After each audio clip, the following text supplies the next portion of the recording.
Watch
you throw the ball, we gon' pick it off. You gon' let him hit the hole or you gon' cut it off. You gon' play through fourth and long or you gon' punt it off. Your defenders, heavy hitters, put your pads in. Don't be looking for the ref to throw no flags in. Keep the helmet on, keep your cleats tight. You the type to want to win by any means, right? You should look alive. This is Trap or Dive. Yes, sir. Welcome back to another episode of Trap or Dive Podcast. I am y'all was the Trap or Dive Podcast, Molly Ball. Dre is on the way. AJ is on the way. Let's get the administrative items going while we got some time. If you are new to the Trap or Die Podcast, man, we appreciate you watching. Appreciate you checking in live. Make sure you hit that like button. Make sure you hit the subscribe button if you're on the YouTube side. Twitch, Twitter, hit that button. You know what time it is. Also, try to migrate over to the YouTube side if you can, man. Appreciate that. Hit that subscribe button if you haven't done so over there. Same thing on the audio side, man. Hit the button. Y'all know what that means, man. Rate and review if you can. It's free if you haven't done so already. I shouldn't say if you can. If you haven't done so already, if you are listening to this right now, if you have not rated and reviewed, it takes 10 seconds to do so, and it's free to show your support that way, man. Help the smaller podcast out. You know, we need some love too. On the show today, we are getting ready for Baltimore Ravens, the third preseason game. While we're not doing a post-game recap live, you know, there are some things to talk about in terms of previewing that game, but also JP Finley, NBC Sports, Monumental Sports Network. He's going to come through for a little bit, talk a little ball as training camp portion officially ends today for Washington. So, he's be joining us shortly. He's going to join us on the first end of the show. Benz, what's up? Hawk, what's up? Hey, you know what time? Hey, that intro always get it. It always get it, Hawk. I ain't seen you in a month of Sundays, bro. Hope you're doing good. Shout out to all the trappers out there, the subscribers. Consider subscribe. No, the members. Used to Twitch subscribers. YouTube got members. Consider being a member of the channel, man, especially as the season gets going. So let me go ahead and bring the fellas in here right now. Like I said, Dre, we good. AJ right here. What's up, player? How you feeling, man? Dre, what's up with you? Man, I'm good, bro. Hey, look, the closer we are to the season, the better my mood gonna be, bro. All right, hey, AJ, you on live now, bro. You ain't got to keep. Bro, you sound like an elephant over there, bro. You got cat in the house? That's not why I'm not on the camera at the moment, but I'm gonna get on it. Yeah, I'm getting killed by my allergies right now, so I ain't even know the mic turned off. So y'all heard me making that weird noise sound. Yeah, you sound like my daughter when she get around a cat. Yeah, that's crazy. That's embarrassing, but sound like your phone vibrating on the table and something like that, bro. Hey man, gotta vibrate your nostrils to get the itch. Hey, I can't. Bro. My finger's too big to just be digging up in my nose. It looked like something. It looked like something else. Well, that's why we got tissues. All right.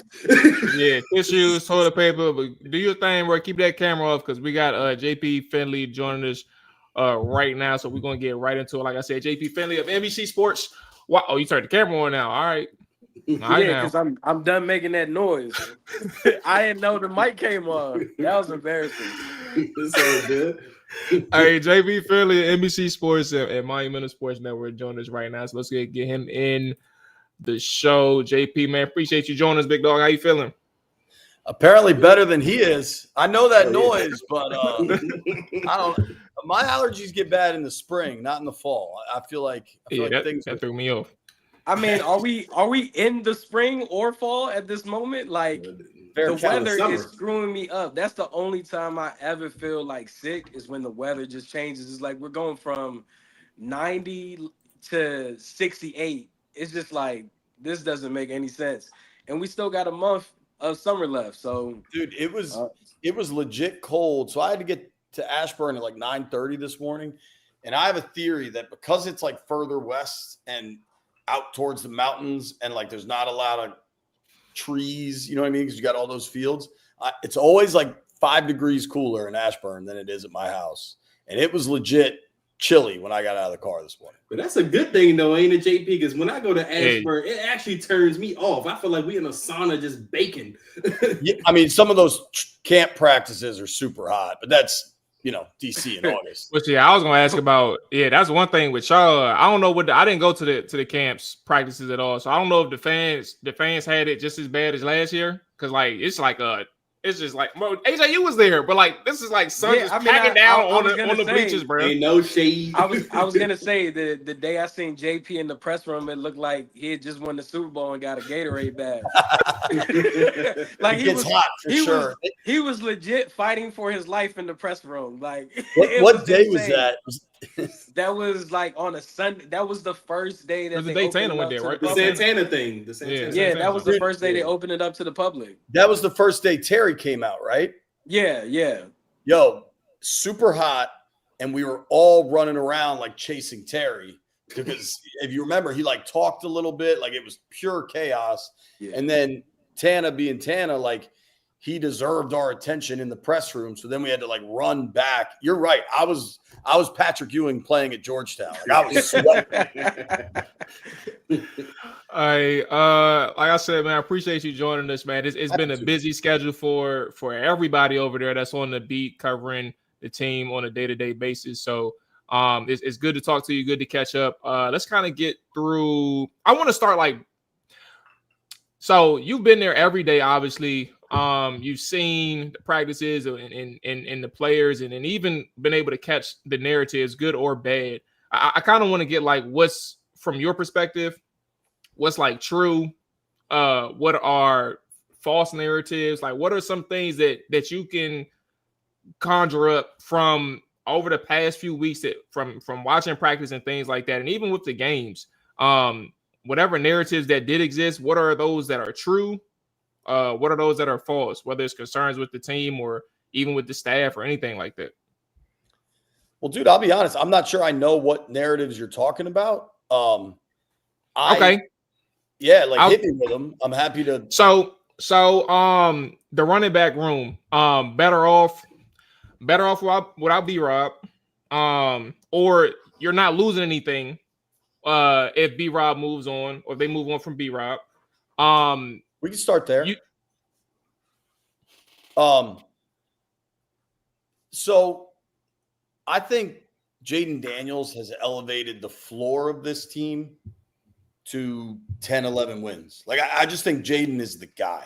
And when you have a guy, it changes everything, right? I think the defense is better, which helps. I like what they did on both lines a lot. But I think having Jaden elevates the floor of this team so significantly. I think the Terry situation impacts the ceiling of this team. Like I think Jaden and the current collection of receivers are still a 10-win team, just because I like what they did defensively, and that's just kind of how I feel about Jaden's abilities, right? I think Terry impacts the ceiling. I mean, Terry had 3 touchdowns in the playoffs last year, right? Terry breaks that outrageous screen in the Detroit game. Like, Terry impacts the ceiling of this team. I think B-Rob doesn't impact the floor or the ceiling necessarily, which is why I think they want to make the move. But I think there's a lot of assumptions along the way with health and dependability. To me, the Robinson move seems like I can understand it. They want a more explosive athlete in the backfield, and B-Rob missed chances at explosives. I think we can all agree with that. Certainly the advanced metrics will support that. I don't know. I'm not always a metrics guy, but I think that to me that marries with the eye test, just what we all saw. But I think Rodriguez looks like a different back. He looks way more lean and muscular, and he talked about his speed, how much he's improved that, and maybe that's why. I mean, think this same group last year removed Bill, but they cut Chris like they did. Same people cut him and brought him back, but they did cut him. This year they're in on it, so they clearly see some differences there. For me, it's more of a question: are they better, or are they more fit to the system they want and the types of backs they want? I think those can be separate questions. I think you lose some level of dependability. Look at what B-Rob has done in 3 years. He's given you 800 yards and, X amount of touchdowns. Call it, what's the average? 6, 7? He had, I think in Howell's first year, he maybe got double digits. Howell's only year. So I think now, are there narratives surrounding like B-Rob's likability or something in the running back room? I don't believe that. He was well liked. Like, he's an intense person and dude, but if there's narrative, the worst stuff that happens is like a player's going to get moved, and then all of a sudden you like start hearing S about them. I don't know if we're cursing on here or not, but like, oh, you good? That's the stuff that sucks, and most of the time is not true. And in my experiences in that locker room all the time, I dealt with B-Rob since he was drafted. That would be inconsistent with anything I've heard. And I know we had follow, so I'll be quick with another narrative. I ain't going to take up two things, but another narrative on the defensive side would be the secondary, specifically the cornerback spot. You can talk about DBs, overall safeties if you want to as well, but the cornerback spot is like I came on here and I thought that it was like a top 4 position group, like I think it said top 4 excluding quarterback. I don't remember exactly how I said it, but the cornerback room, yeah, of course, cornerback position group is among one of the better position groups on the team right now. And I'll just leave it there for you. I hope that's right. I see a path to that being right. Lattimore looks like a very different dude than we saw last year. Very, very different. He looks healthy, looks super engaged. I think Lattimore was really frustrated last year because he knew these guys traded for me, want me to be X. Right now, I can't be X. And he's trying to get to his level, a different path, and he just wasn't there. I think he's had a really good offseason. I think he's a super physical player. I think we saw a flash of that in the Bengals game I can't remember if it was like a pitch to the outside or maybe just like I think it was a pass to Chase Brown. And he didn't make the tackle, but he came up strong in support of the tackle and threw a shoulder in there. Like, that's who that guy is. I think it starts with Lattimore, but I think we know what Mikey is, right? I think Mikey's a borderline Pro Bowl level player. Maybe he gets to that level. DQ told us today that he thinks players make the biggest jump from year 1 to year 2. And if Mikey does that, I mean, he could be an absolute dog. And he also has that physicality they want. Amos, we did like the superlative thing. And as much as we're excited about Lane and Connerly and Bill and everybody else, to me, Amos from day one was the starting corner opposite Lattimore. Like, he has the physical traits. He can run. So hell yeah. Like, if those 3 are right, and then Noah I is your 4th corner, because the thing at corner, everybody's going to play, right? Like, your 5 corners are going to play every week pretty much. And is Jonathan Jones, I'm about to say, is he the odd man out? No, I don't think so. I think he's your 5th corner. And there's going to be injuries and there's going to be stuff, and he'll play and they trust him. But to me, it's, like, I think at times, especially defensively, we get overly like caught up in depth charts and starters. Like, all these dudes are going to play. And everybody's going to be a contributor. To your point, Jamal, like last year, week 1, they rolled out Mike Davis, Manny Forbes, and BSJ. And this year, I think in your starting nickel package, it's going to be Amos, Samerstill, and Lattimore. Like that is, I mean, that gap is significant. So hell yeah, that could be a top 4 position group. I guess as we touch on like committee, as far as like the secondary, now with this pending Brian Robinson trade or release, a lot of people think that was done solely because of the selection of Jakrowski Merritt, Bill. They think that is because of him. But do you think that they're more so going to a committee style and not necessarily a RB1? And then also, second part of my question is, how do you feel about this being the second time that a player that has been projected to be heavily involved in this offense and within this team structure is now on the trading block? Last year, Jahan Dotson, and now B-Rob, going into, not even going into training camp, but during training camp. That's a great question. The committee thing, starting there, I mean, they were a committee team last year. Like, I mean, even when everybody was healthy and things were going well, it was B-Rob and Eckler with a side of McNichols, right?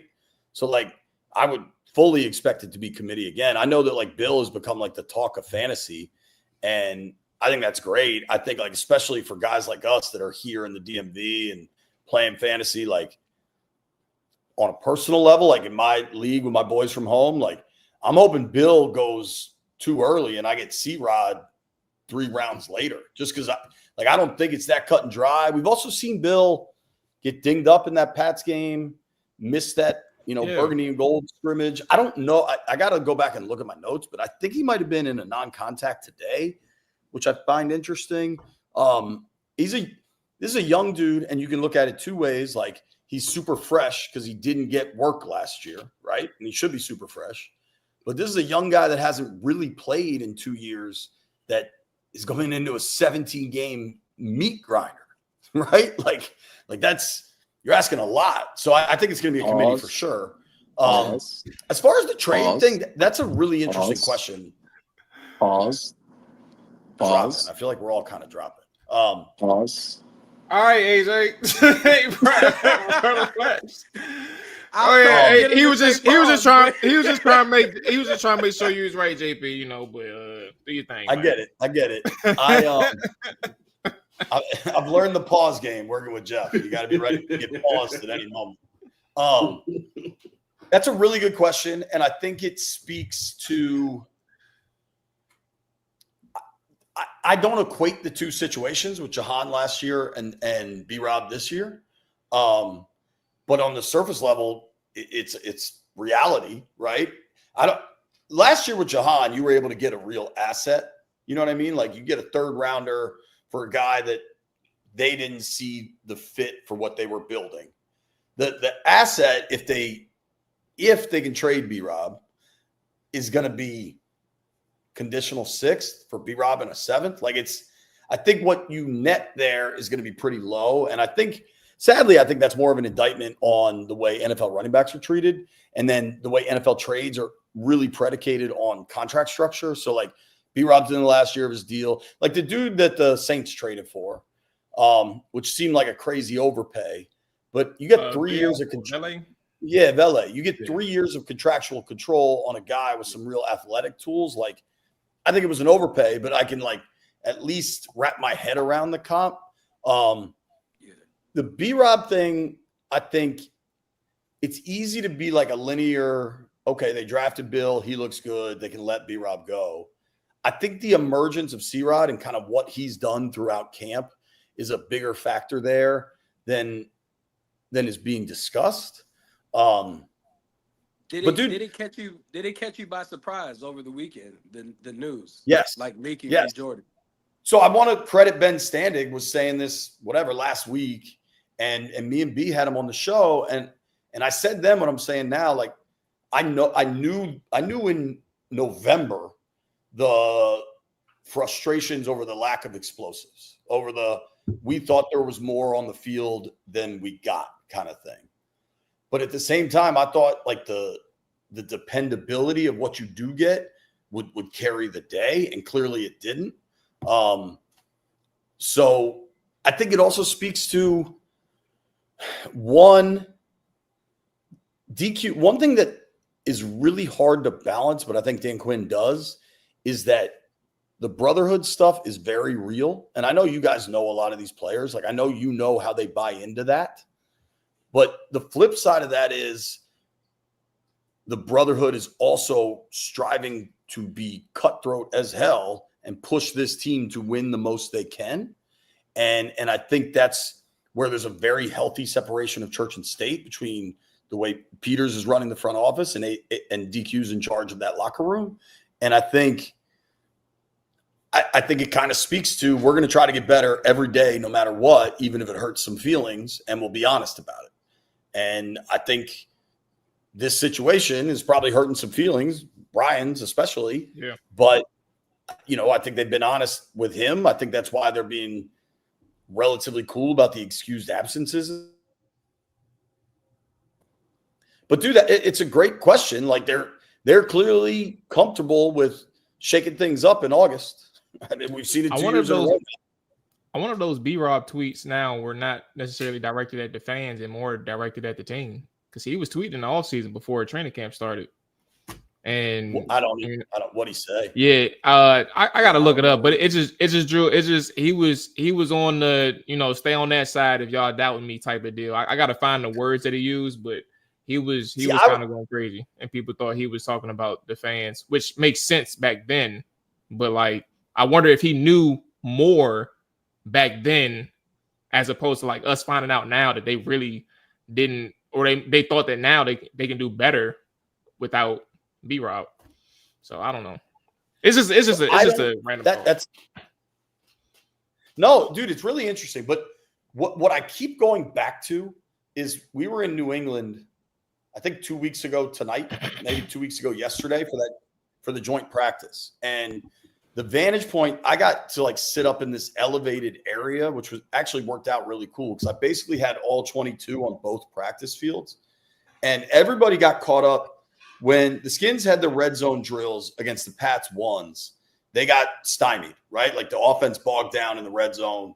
I asked Jaden about it later and he laughed. He's like, well, I wasn't running, which I think proved pretty correct against the Bengals, right? But when it was ones versus ones on two concurrent fields and plays were all happening at the same time, I think a lot of folks, just the physical layout of the practice facilities, most people were kind of on the Drake May going against Bobby Wagner, right? Like they were on that field and you kind of had to like go down and around to watch the Commanders top unit. And dude, that day, sitting there watching, the Commanders O-line was pretty in those string of drills, which was probably like 2 practice periods. So we're probably talking like 25 minutes. The Commanders O-line was dominant. B-Rob looked fantastic. And he was getting the work with the ones. And that was 2 weeks ago. So I don't know that something changed in the front office's view. If you want to look at it with a conspiratorial eye, you could be like, maybe they were showcasing him for New England. I don't know that would be the case, or for other teams, whatever. But he looked, I mean, I remember talking about it. Like he had a string of carries, like left side, right side, and it was 7-8 yards a pop. It looked clean, man. And maybe something happened in the meantime. I think we have like, especially with social media and like conspiracy theories, and nobody knows what's real anymore, and like fucking AI and whatever else. Like we don't know, right? But like, I think everybody wants to search for a nefarious cause to stuff.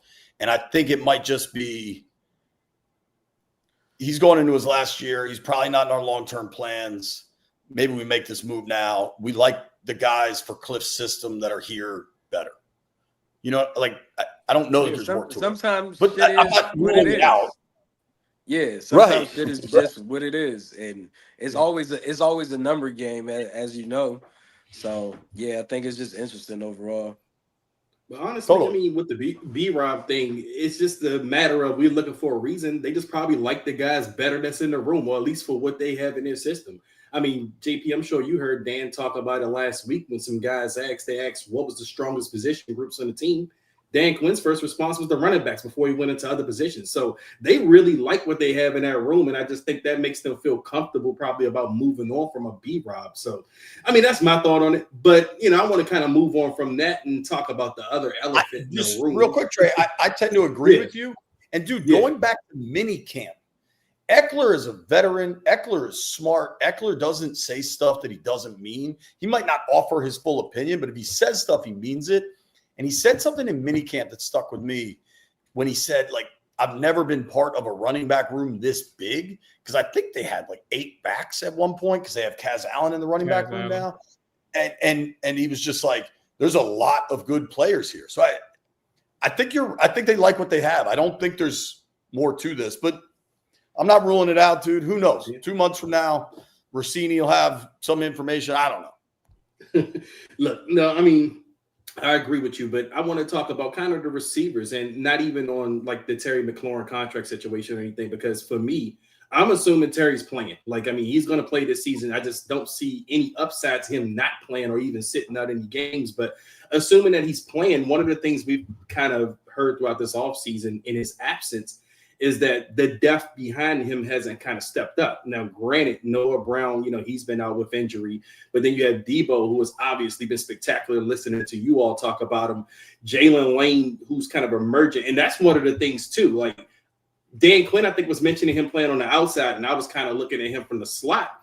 But my first question for you is, could you see, like, week 1, Terry's playing on one side, Debo's in the slot, Jalen Lane, could he be that outside receiver? I mean, it could be Noah Brown if he's ready to, physically, but could Jalen Lane play that outside position? And my second question is, do you have any confidence in anybody outside of that group as far as the Luke McCaffreys and the Michael Gallups or whoever else there is kind of stepping up and emerging as solid depth on that wide receiver group?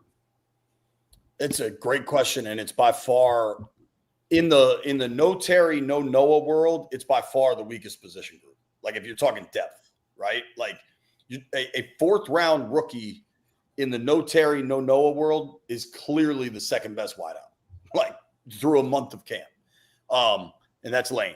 Debo has looked great. As far as, like, I don't know that they're as concerned about, like, the traditional X role and, like, who's outside, who's inside, because Debo's such a unique weapon. I think we all got to remember, like, they like to move Eckler around too. And the way they like these tight ends with Bates in line and then Bates offline, like, there's a lot of formational stuff that I think is their plan of working around kind of the lack of, like, say you get Terry back and you get Noah back. I think that solves a lot of this. Like, you get Terry back and you get Noah back. And I agree with you on Terry. Like, if the biggest negative in his contract talks is age, is that going to look that much better a year from now when the conversation is he's about to turn 31 and not 30? Like, I don't know. Unless he hits true free agency, and true free agency in this era with the cap jumping through the roof and, like, really stud players not reaching there. Like, I don't know how all that works, right? But I think Terry plays. I think we're clearly seeing those steps. My confidence in the guys not named Lane and Debo that we've seen, it's hard to feel overly confident. I mean, of those guys, dude, I think over the last couple of weeks, Brooks and Martin have looked the best. You still got the floor, JP. I just want to notate, like, notice at this point, he named the guys, and you named 2 guys that probably wasn't or probably shouldn't have been at the top of your head. They chose to keep Terry and Luke McCaffrey going into the offseason. And Luke McCaffrey wasn't even at the top of your mind for obvious reasons at this point of the training camp preseason things. But that's a problem. Continue. Yeah, the Luke thing's interesting. The coaches will tell you how good he's been, and that they think he's close. And Luke works his ass off and is a great young man and is an asset in the meeting rooms and everything. But like the production hasn't matched it. I do think, and I'm not trying to take shots at anybody, but I think them not having Mariota in preseason work, for it to go from Jaden to Hartman and Johnson has been tough to get really good evaluations from the receivers. But, you know, like I remember the first couple of days of camp, people are tweeting about Chris Moore, and I haven't seen a lot from Chris Moore. KJ Osborne's a guy that's done it at an NFL level, but like when they've been in games, you haven't seen all that. I don't know. Like the depth of wide receiver certainly seems to be an issue, but at the flip side of that is I believe in Jaden and I believe in Cliff to manufacture offense. So like I opened by saying I think the floor for this team is 10 wins. Like that's who I think they are. And you'd like to see better receivers. We're talking about Noah Brown as this like cemented role, right? Like this time last year, he was still on the Texans. Like a lot could change by this in a week where other guys are going to like, I mean, we saw it, Julian Good-Jones. They wanted it to work at center. He can't snap and shotgun. He's released yesterday. Like the bottom of these rosters is still very, very fluid. And the increased size of the practice squads gives them a lot more leeway. So I don't know that like we could sit here and have the conversation about the guys that are here right now, but the guys that are here that by next Thursday, when they'll likely have a practice open to the media, like will look very different. I would guess that receiver position will at least have some changes to it. I think maybe a collective question for all of us. Do you think that Terry McLaurin resumes practicing next week? Me, I have an opinion that he can't practice, honestly, from a financial standpoint until something is guaranteed with his final year of his contract, because he could easily go out there and tear something, whatever. So I don't know when that happens, but do you think that he actually suits up and fully participates in a practice by next week? Without a new deal? At least at bare minimum, he needs his final year, his contract guaranteed. Guarantees this year? Yeah, because he has no guarantee. So I think without like a new deal. So everybody knows they're off tomorrow. We're recording this Thursday night. They're off tomorrow. Saturday noon is the Ravens game, which he wouldn't have played in anyway. Next week is super fluid. Like the NFL practice structure, everything's pretty mandated and like spelled out in the CBA, and then like media obligations are spelled out. Next week is a super fluid week. Like they get a lot of potential off time next week. And the NFL basically shuts down now. One of the best things to happen to people that like work around the league, not forget the media, but like coaches and young, support staff, they basically shut down for Labor Day weekend. When they had the old 4 preseason games and the 4th preseason game was Thursday night and then cuts came down all weekend and then week 1 started, it was hell on earth, man. It was like just a total meat grinder. And so now having Labor Day weekend, like a lot of dudes next weekend are going to be at the beach or chilling or like getting a little bit of brief R&R before the real season starts. So to your point, man, if we don't see Terry practice until the Wednesday of week 1, that would not surprise me. Almost, but even if they get guarantees in there, like think about Bosa with the Niners. I think he signed his deal the Friday night of week 1 and played that week. So I don't know. Could it go to the absolute wire? Yes. But I do think Terry is playing week 1.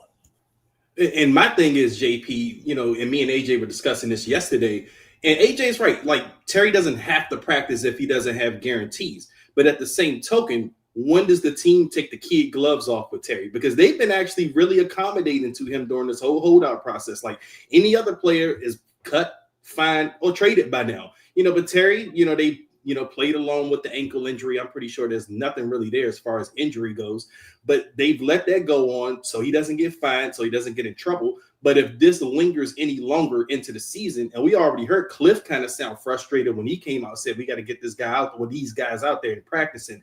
When does the team take the kid gloves off if that was the route that Terry was to take, to say, I'm not practicing or doing anything until I get some guarantees? I think Cliff's in a unique role where he's the OC. He's not the head coach. He's a little more detached from management. And Cliff's probably wondering what job he's going to take over next year and wants his offense to look as good as it can right away. And Cliff's just not Cliff's not here for the politics. Like, Cliff's just here for the ball, right? And so none of that answer surprised me from Cliff.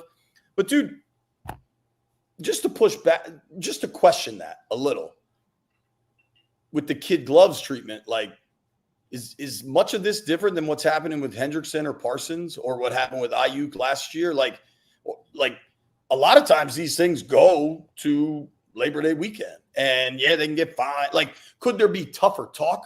Could DQ be like blasting him in the media? Sure, but that's not really who he is. But like, most of these head coaches don't do it. The Dallas situation is so unique because you have Jerry Jones involved, and that's a whole different situation. But like, could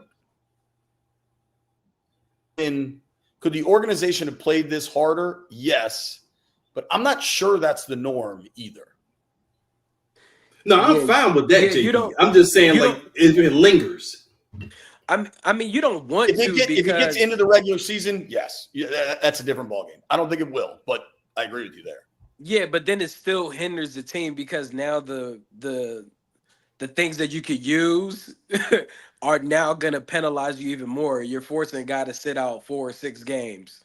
So it's just like, hey, we'll just sit around and play this game with you. At some point, somebody has to give in. And at this point, I think Washington has the most leverage in this particular situation, because even if Terry, he asked for a trade, but obviously there's no particular takers at this moment because of the contract demand. If the contract demand wasn't as high, there's no interest in trading him. There's no interest in trading him. The trade request to me is just procedural. Like, oh, now I got to ask for a trade because that's the only way to elevate this another level. Yeah, there would absolutely be takers for Terry in a trade. The New England GM is basically advertising that they would trade for a star player. So I like talking with people in New England. They like, would there be takers? Yes. Is he on the market? No. And I think those things are separate. One thing to keep in mind too, and I have to get this definitive language. Like, we need a lawyer and the CBA in front of us. But veteran players, as long as they're on the roster week 1, their salary becomes guaranteed for the year. Like, they get their game checks.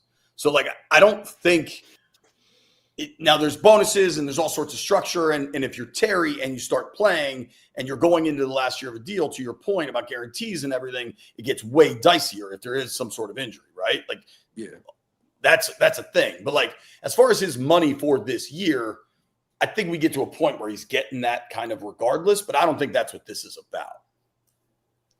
Yeah, it's along those lines. I mean, of course, the CBA is so complicated, and that's why you even have veteran players that are free agents right now. They're probably not signed with a team until week 2, because if you bring them in now and they're on that week 1 roster, their contract is guaranteed for that year.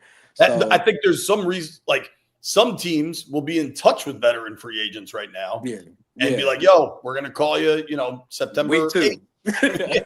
Like, it's a dirty game. So, nah, definitely. JP, I think, well, I guess one last question for me and on my side. It's crazy. You know what's crazy? Like, this in like 3 or 4 episodes, it's probably like the most we talked about Terry, because we didn't got sick of it on this show. I don't blame you. It's annoying. We don't fucking talk about it at all no more. We cross that bridge when it comes, like, whenever update comes around. But I guess my question, just looking from a larger perspective, you did mention early that you think both sides of the line got better. And I tend to agree with you. But my thing is, like, from a pressure standpoint, a pass rush standpoint on the defensive line, I like Vaughn. I like Jake Martin. Like, where are we at with the overall pass rush? Like, I'm talking about Johnny Newton. I'm talking about Deron Payne, a person who's been pretty inconsistent outside of that 11-sack season. Javon Kinlaw, like, he's a person that they're betting on. But we don't know what's going on. But like, where are we at specifically from a pass rush standpoint with these guys, JP? Great question, dude. I like Martin too. I thought he looked quite good against the Bengals. I think there's a lot more depth. I think Newton as an interior pass rusher is a plus. I think Newton in the run we got to see more out of, but I think as a pass rusher, I like Johnny a lot, and I think him being fully healthy is a big difference maker. Having a healthy offseason, like just not having surgery on his foot for the first time in 3 years is a big help. Vaughn, I don't know if you guys heard this. Vaughn was on Pardon My Take and said he expects to play more than he did in Buffalo. And he said, one of his assets is he likes to set guys up with his moves early in games to hit him with the move later. Where we at with the pass rush is a great question. I think, what's going to help the pass rush a ton is not being in 3rd and 3 and not getting gashed against the run. And I think that's a big part of what they tried to do is like, if you can be better against the run and you get down in distance on your side on those 3rd downs, that lets people get after the passer a lot more. But like, I'm not going to pretend it's the Steelers D line or something, but I think Luvu could be, I think they have real assets as far as pass rush in clear pass rush situations. I don't know that they have any dominant players in the front 7, but I think they've got more good ones than they did. I'm also curious for Deron to get a year without John, and I, not to overcomplicate that. Those two are close or whatever, but like they're just such different people, and I'm just curious. Like I'm really curious to see how it goes for Deron. And going into a contract. I mean, wasn't the 11-sack year the last time he was going into a contract year? Maybe he has a year left, but there's no guarantees on that thing. I kind of predict it'll be similar to what happened with John this offseason.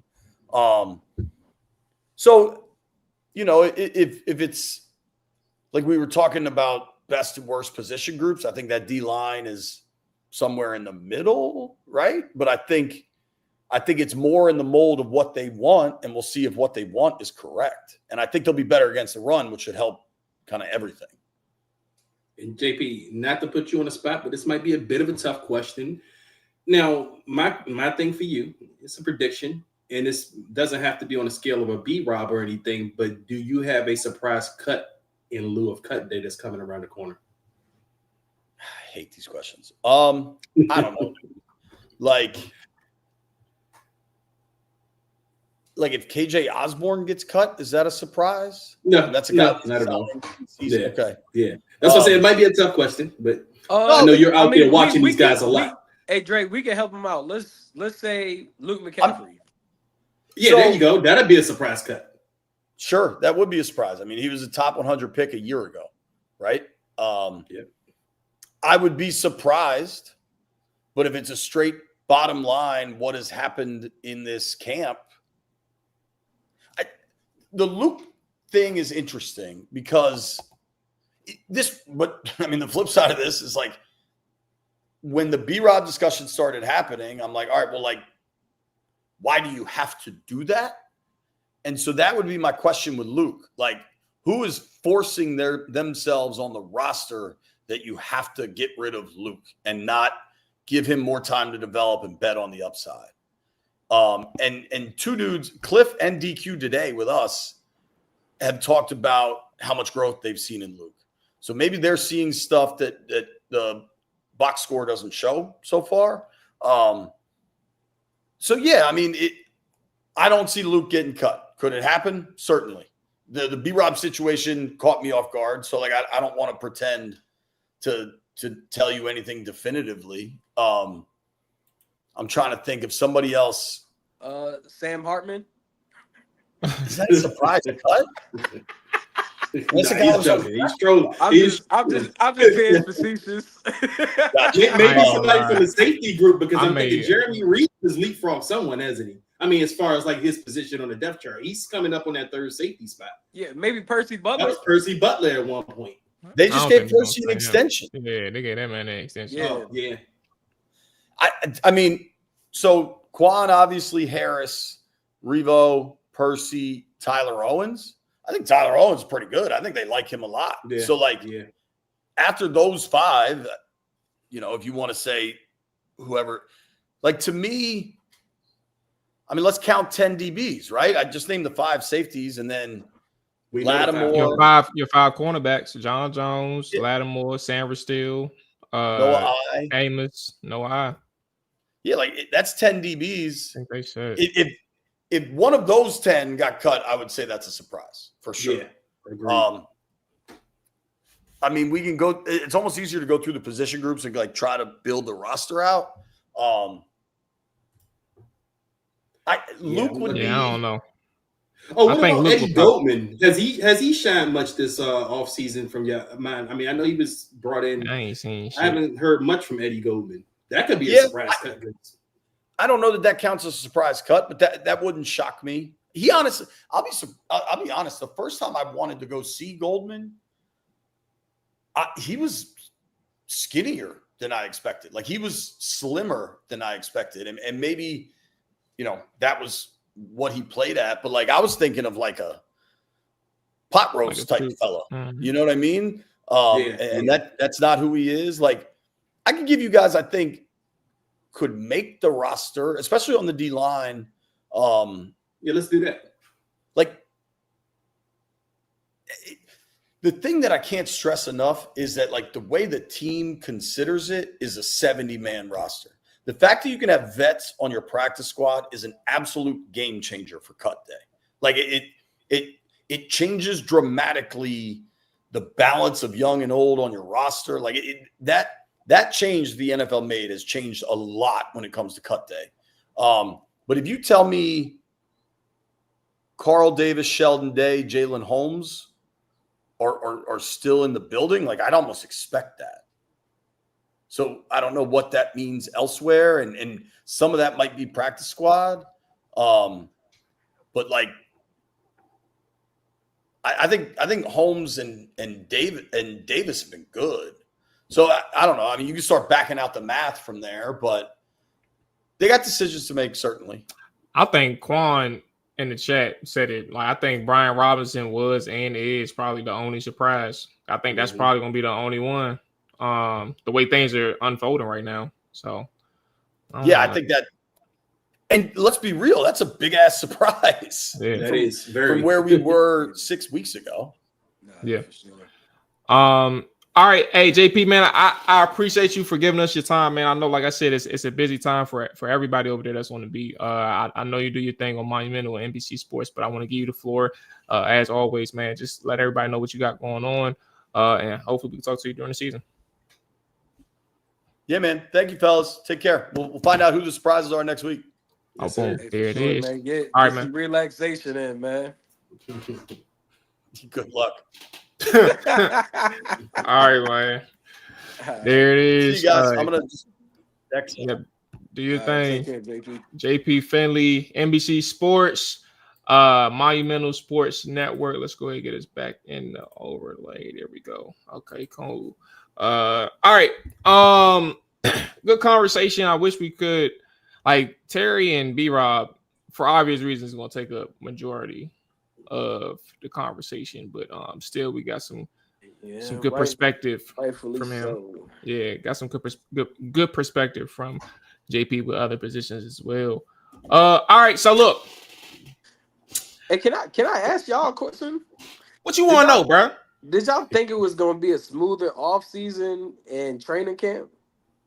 Yeah. Like in regards of like the media storm that has been with Terry, and that has now also formulated around B-Rob in the last 5-6 days. Like, did you think going into this like off-season training camp period would just be focused on this team being able to get back to the playoffs and possibly going to the Super Bowl versus contract talks with Terry, the identified RB1 being traded or released. Yeah, I thought it would. I thought it would have been smoother. I don't think like we knew a long time ago though that Terry was entering a contract dispute. Like we knew that a couple months ago. So that's like that part isn't the big deal, but like the distractions in terms of his absence, his pup stint, and the length in which he may take it, and also the uncovering of what he is allegedly asking for versus where the team is allegedly starting at with their offers. All of those things are kind of big deals in terms of like the noise surrounding the team, right? Because those are all distractions. Those are things that keep us busy talking as opposed to like truly focusing on what's next for 2025. And then B-Rob, that just happened, but I think for him, it is a it's a big deal. And I think it is surprising in terms of the amount of conversation and attention it is demanded from content creators, radio hosts, and then obviously social media as well. So I am legitimately surprised. I don't think it's like a big deal in the long run, but I'm surprised in terms of like how it's drawn us away from 2025.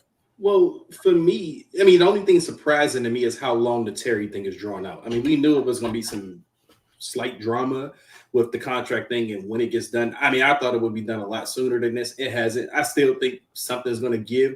Either way, Terry's going to be playing. But these distractions doesn't bother me as much as the distractions in the past because we're still talking about football. We're still excited about football. Like the only thing is, you want Terry to be here, your number one guy, because you're expecting a big season and you want everybody on board. But as far as the B-Rob thing, I mean, to me, that's just strictly football. And on top of that, most of us, especially you, I ain't gonna say most of us, but a lot of people in the fan base, especially you, AJ, y'all wanted B-Rob replaced last year. So it's like people were upset that the team wasn't even more aggressive earlier this offseason in pursuing a running back. Like I even heard people complaining when they drafted Bill, like, oh man, we got a 7th round running back. We still need to upgrade the running back room, and now you're getting rid of B-Rob. So, to me, he's an average player. Like I like B-Rob, but at the end of the day, I think he's an average running back. I was debating with fans online earlier today that was worried that he's going to go to Dallas and kick our ass. And I'm like, what is this obsession that you all have that one of our average players are going to go somewhere else and be a star? It's like this thing Washington fans have had for like the last 30 years that every time we cut someone, they're going to go star for Dallas. Not just anyone. It's just going to be Dallas that they're going to go to and be a star.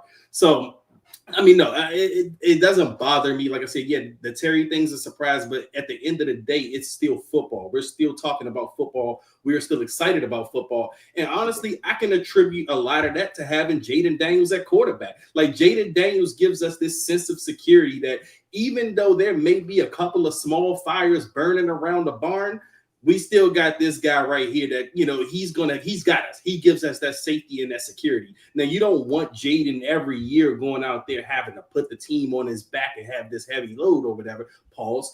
But he can carry a team if he has to. That's what the best quarterbacks do. Obviously, I want the team to maximize their potential as a team, the ceilings of the team, while Jaden's on this rookie deal. But he still gives us that safety and security. And he gives us a reason to be excited every week. I mean, just look at the preseason game against the Bengals. That one damn drive reminded everybody of why we're so excited about this team and why we like watching them play football. That's the question I meant to ask, bro. You just brought it up. Like the one drive against the Bengals, bro. Jaden didn't throw the football at all, and he didn't throw the football at all in the preseason because he ain't playing Sunday. Like, yeah, no, I personally do not think that they'll come out the gate slow offensively if he didn't throw a fucking pass. But I don't think it's unfair to ask the question if he needed more reps in the preseason heading into 2025, especially with the Ravens canceling their joint practices ahead of the week in which they were supposed to do it. So that's kind of something that I thought about, like literally, actually, like if it wasn't today, yesterday, like last couple of days. I wonder if he really had enough time, and I don't know if he did. I mean, I don't think it's going to affect him. I think how our weather is going in the DMV, that week 1 game might be 55 degrees in comparison to what it typically is week 1. It's normally like 90 something degrees week 1 when Washington is at home. So I mean, I think guys would be able to catch their wind. I think they would be perfectly fine. Of course, even if he threw a pass, we still didn't see Lermy Tunsil out there. We still didn't see if possibly Cosme plays Brandon right Coleman. guard week 1. Yeah, so it's just like I'm not even concerned about the offense. I'm not really concerned about the defense. It's just more so, if Terry does come back, how active is he going to be through the first couple weeks of action? Because that week 1, right after that, they play on Thursday. So it's like, if he does come back, how active is he going to be in the fold? That's my main thing. Well, that's what this ramp up period is supposed to be doing. They're supposed to be getting his conditioning right. Ramp up. And Terry's a professional. Like Terry has a lot on the line. I mean, even let's just hypothetically say a deal's not done by the time this season starts. Terry is going to want to have to start fast. He wants to give them a reason of, this is why you pay me. He has to go out there every week. And even when he gets paid, he has to go out there and show every week why you paid me. So, I mean, that's one of the things I'm kind of not worried about. But it's a good question, though, AJ. And it's a valid concern, because what if he isn't, But me, I'm just banking on the professionalism of Terry. The team can also control that conversation as well. Well, they can if Terry keeps playing hardball. But if Terry is on board, even if he's on the field, I get what you're saying. They can still control that conversation, right? But why would they do that? I mean, if he's out there, he's available. You just never. Then you're playing. You're being spiteful. But that'd be a Cliff thing. But that would be more of a Cliff thing, though. If Cliff is in control of the offense, so Cliff is in control of who's getting touches, who's getting looks. You know what? I know that we're gonna have conversations on this, even if Terry plays week 1, because some people are gonna attribute it to him not being a part of training camp. But the fact is, there's been games where he hasn't been as productive, he hasn't been highly targeted, and the conversation is still gonna happen, but the conspiracy theory behind it is gonna be because of the absence of training camp, because it's the inevitable. Like, even last year when this wasn't going on, he wasn't getting highly targeted in the first couple weeks of the season. And Cliff said, that's on me. That's what Cliff said. That was on me for not getting the ball. It's going to be another topic. I just hope that he understands what he's doing, man, because, I just hope that he understands what he's doing. He's betting. I mean, not being able to ramp up for week 1, it could be detrimental to his success of what he's trying to get accomplished, whether he gets a deal or not. Yeah. I agree. We can close it out with this. We did say we was gonna talk about cuts, but I think we had enough conversation in terms of, even when we talked about surprise cuts, we had enough conversation about like going around offensively and defensively. Saturday against the Baltimore Ravens. You know what's crazy, bro? I'm so mad. I'm still upset at this woman. I don't know if y'all saw my post last year, bro, but it was halftime, and this woman behind me, bro, was celebrating her ass off with some music, bro, and like I couldn't believe it. I ended up recording it, bro. I think I'm probably about to post it tomorrow, but like she was pissing me off so much, bro, and she ain't do nothing wrong, but we was losing, bro. Washington at the time was pissing me off. And I'm like, bro, you over here fucking happy, and y'all should be losing. I think we had missed a field goal. I forgot what happened. But I know we missed a field goal. Yeah, the Ravens game. Yeah. I know we missed a field goal before the half for sure. But something else happened, and I was just, fuck! I remember we had a non-call, like a non-PI call or something like that, or some shit like a missed call. Yeah, and I was just so mad, bro. I'm like, y'all over here fucking celebrating, bro, and y'all should be losing. And then on top of that, Lamar Jackson, Derrick Henry, I knew we couldn't stop them, but I'm like, bro, we should be up. Anyway, the game. Let's go ahead and get that out of the way and get up out of here. I think that this is a big game for people like Luke McCaffrey. I think that this is a big game for people like Jalen Lane. We're talking about the wide receiver position. And also like Ben Sinnott. Like I think one of the more frustrating parts of this whole conversation when you think about offensive skill positions is something that JP mentioned and like something that we all understand. Who the fuck is the quarterback? Yep. Because like Josh Johnson, cool and all, but like Josh Johnson, like even when you look at the tape, like Josh Johnson ain't even thinking about third level.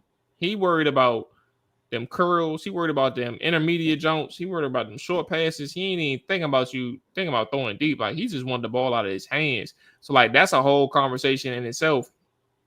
So I say that to say like the entire field is not open to Josh Johnson, and we already know what Sam Hartman is off these first two weeks. I think he's just nervous, bro, and that's me being nice. So I think for the skill positions, you have a couple people who can really show out in this game offensively. And the concern is just like I hope the quarterback play is up to par. Baltimore Ravens, they don't take any preseason game lightly. So like you got to take that into consideration. Like they're going to be ready to show this shit, but you have opportunities from the receiver spot and tight end spot where like you can be a contributor offensively in the regular season if you show up in a situation where you're going to get over 50% of the snaps probably.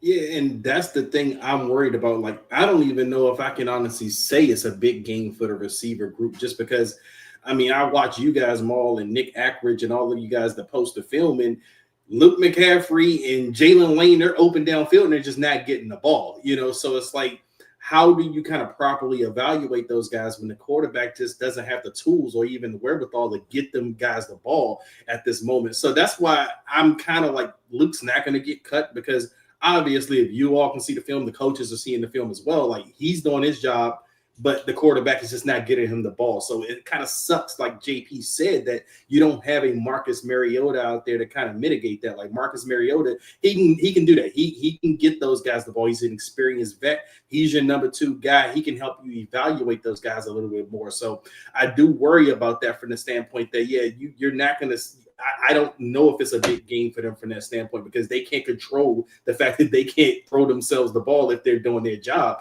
But it was encouraging to me to see that, yes, these guys are running open because some of the concerns you heard it from people that's been out there. Oh, Luke McCaffrey doesn't get separation. He's not, separating. He's not getting open. But we're seeing on film he is getting open. He just can't get the ball to himself.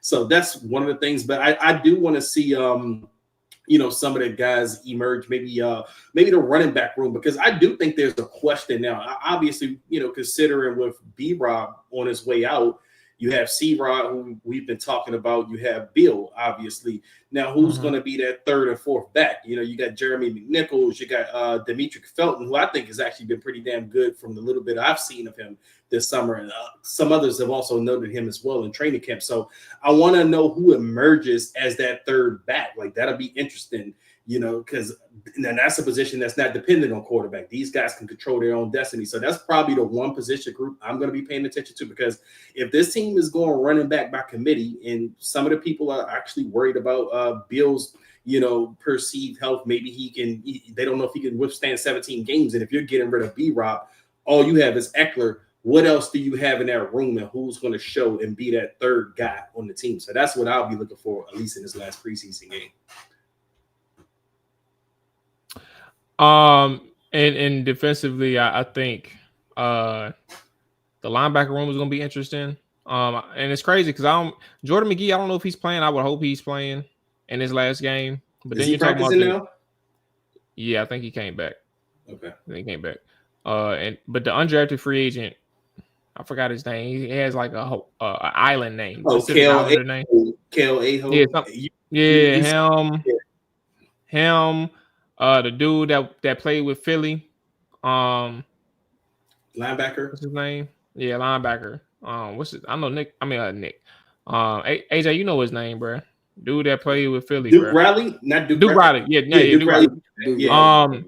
I think I'm like, these are like third stringer, like bottom tier names, but I think it's important because like I when you think about the safeties who aligned in the box for Washington last year, I think it had a lot to do with their inability to stop the run, like instinctively. And that's why I think like just seeing who emerges from the linebacker spot, that's not the safety position. I think it's going to be a big deal moving forward because if Jordan McGee is around, that's a good deal. But like, who's behind Jordan McGee if Jordan McGee keeps getting hurt? And that's where I'm coming from. So like, we got to figure out who's going to be in that box, who's going to be that seventh man. King Madrano might be taking his job.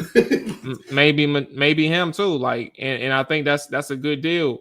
But that's why it's all the more important to figure out who's going to be in that box because I'm sure, and Joe Witt mentioned it, but I'm sure he really wants to get that 7-man box with that 7th man being another linebacker and not another DB, not another safety in that box. So we'll see. But the linebacker position specifically, I think defensively for me is. Okay, I thought she was calling me. I thought the linebacker position specifically for me is something defensively that I'm like, all right, if it's two positions, it's linebacker and then it's receiver / tight end offensively. So yeah, that's kind of where I'm at, bro. I think those are like my last legs in terms of seeing how this roster fits. And I'm with you. And I think my only other person I'm probably really looking to, and that's if he's actually playing, because he's another one that's been having that injury bug, Javonte Jean-Baptiste. Because we've heard good things about him, but the problem is he hasn't been available. He got hurt last year. He's been hurt for a good portion of this offseason. If I'm not mistaken, I do think that they said he's back practicing. So I'm really hoping that he's out there because I want to see what kind of step he's taking in year 2. He was a 7th round pick last year. So and they like him, obviously. He flashed a couple of good things last year. But if he can kind of emerge and be maybe your 4th or your 5th edge rusher, he's in that rotation group.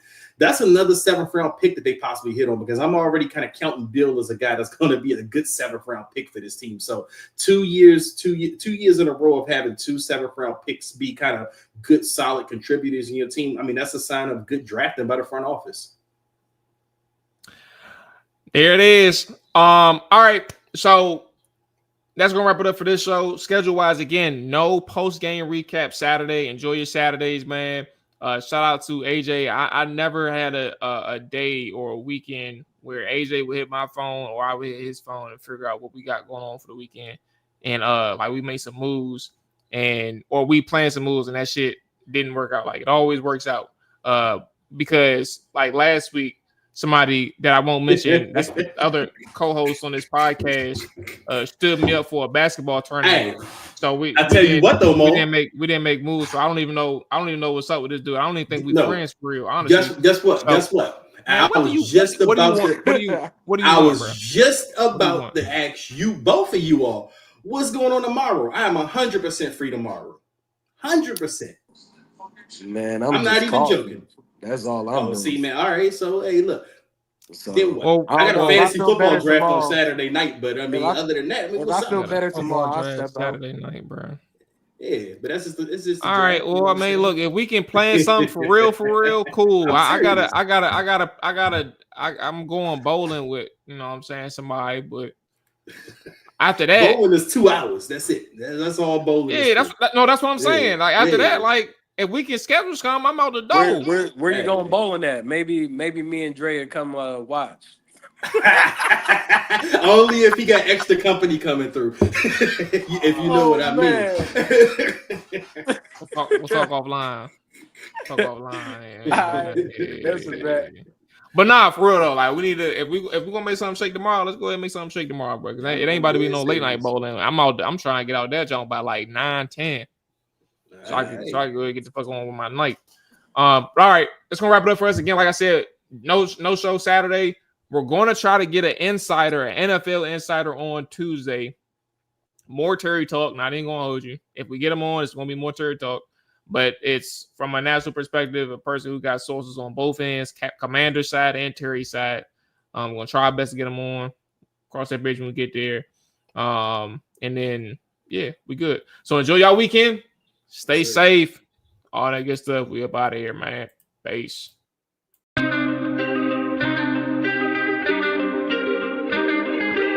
Change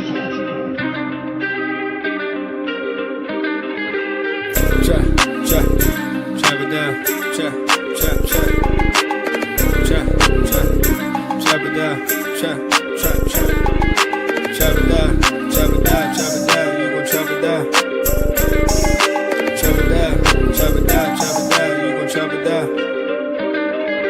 Damn, set, watch him throw the ball, we gon' pick it off. You gon' let him hit the hole or you gon' cut it off. You gon' play through fourth and long or you gon' punt it off. Your defenders, heavy hitters, put your pads in. Don't be looking for the ref to throw no flags in. Keep the helmet on, keep the cleats tight. You the type to want to win by any means, right? You should look alive. This is Trap or Dive.